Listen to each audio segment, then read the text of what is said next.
नमस्कार दोस्तों, मैं हूं सीमा पुरा। दोस्तों, आज हम आपको हलासना, जिसे प्लो पोज भी कहते हैं, को करने का तरीका और इससे होने वाले हेल्थ बेनिफिट के बारे में बताएंगे। हलासना को करते समय हमारे शरीर की आकृति हल के समान हो जाती है, इसलिए इसे हलासना कहते हैं।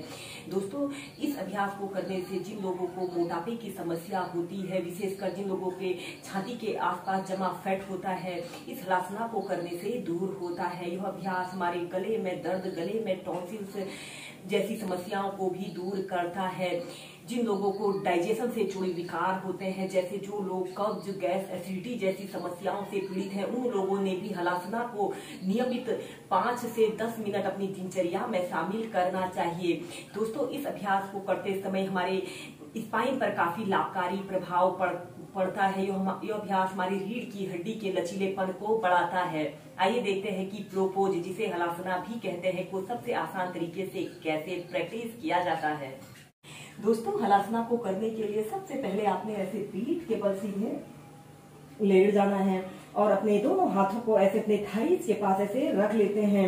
सबसे पहले हम करेंगे अर्ध हलासना।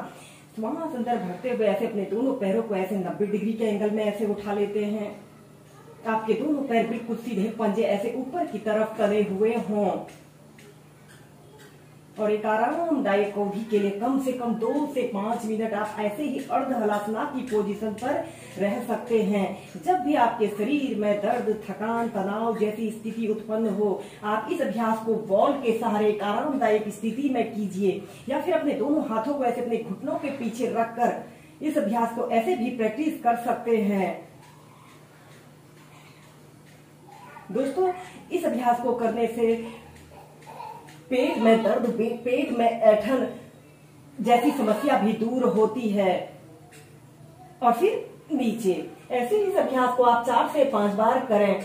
अगर इस अभ्यास को आप अप डाउन करते हुए, इस अर्ध हलासना को अप डाउन करते हुए प्रैक्टिस करते हैं, तो यह अभ्यास हमारे पेट में जमा अतिरिक्त फैट को दूर करने के लिए सबसे बेस्ट और इजी अभ्यास है।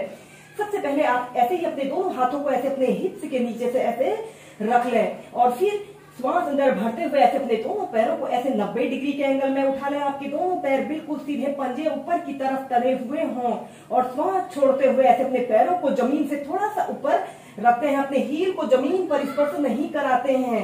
श्वास अंदर भरते हुए ऊपर और श्वास छोड़ते हुए नीचे। ऐसे ही से आप 15 से 20 बार लंबे गहरे श्वास प्रश्वास के साथ कीजिए। श्वास अंदर भरते हुए ऊपर, श्वास छोड़ते हुए नीचे।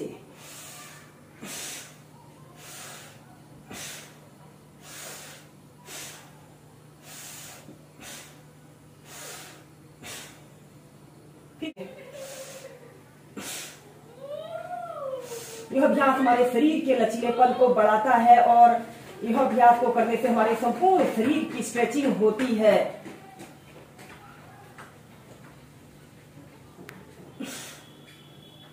फिर इसके बाद आपने ऐसे ही सीधे लेट जाना है।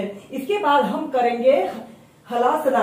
ऐसे ही सीधे लेट जाना है और अपने दोनों हाथों को ऐसे अपने हिप्स के नीचे से भी रख सकते हैं, जिससे कि इस अभ्यास को करने में आपको आसानी रहे। और श्वास अंदर भरते हुए ऐसे अपने दोनों पैरों को ऐसे 90 डिग्री के एंगल में ऐसे उठा लेते हैं और फिर इसके बाद आपने ऐसे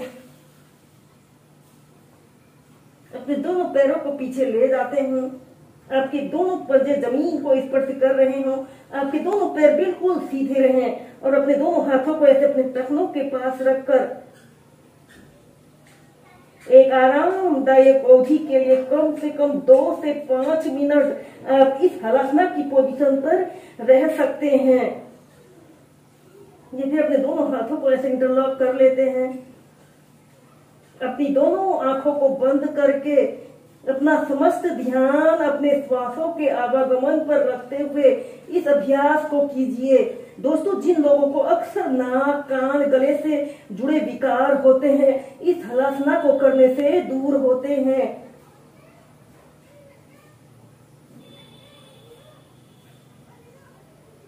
यह एक इन्वर्टेड पोस्चर है। इस अभ्यास को करते समय हमारे शरीर में ब्लड सर्कुलेशन हमारे पैरों से हमारे सिर की तरफ हो रहा होता है। इस अभ्यास को करने से हमारी ब्रेन एक्यूरेसी भी बढ़ती है।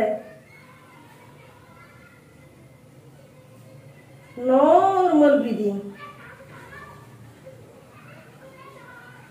ऐसे अपने दोनों पैरों को सीधा करते हुए धीरे धीरे ऐसे सेंटर में आ जाते हैं। ऐसे ही इस अभ्यास को आप 4 से 5 बार कीजिए। आपने ऐसे ही सीधे लेट जाना है और अपने दोनों हाथों को ऐसे अपने हिप्स के नीचे से ऐसे रख सकते हैं और श्वास अंदर भरते हुए ऐसे अपने दोनों पैरों को ऐसे ऊपर को उठाइए और फिर इसके बाद आपने ऐसे दोनों पैरों को बिल्कुल सीधा करते हुए अपने दोनों पंजों को जमीन पर स्पर्श करा लेते हैं। आपके दोनों पैर बिल्कुल सीधे रहें और अपने दोनों हाथों को ऐसे टखनों के पास रखते हुए एक आरामदायक अवधि के लिए कम से कम 2 से 5 मिनट आप इस हलासना को प्रैक्टिस कर सकते हैं।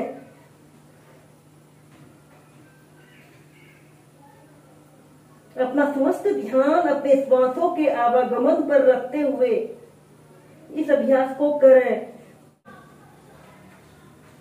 या फिर अपने दोनों हाथों को ऐसे इंटरलॉक करके अपनी पीठ के पीछे रखकर एक आरामदायक अवधि के लिए जितनी देर आप इसे होल्ड करके रख सकते हैं होल्ड करके रखें।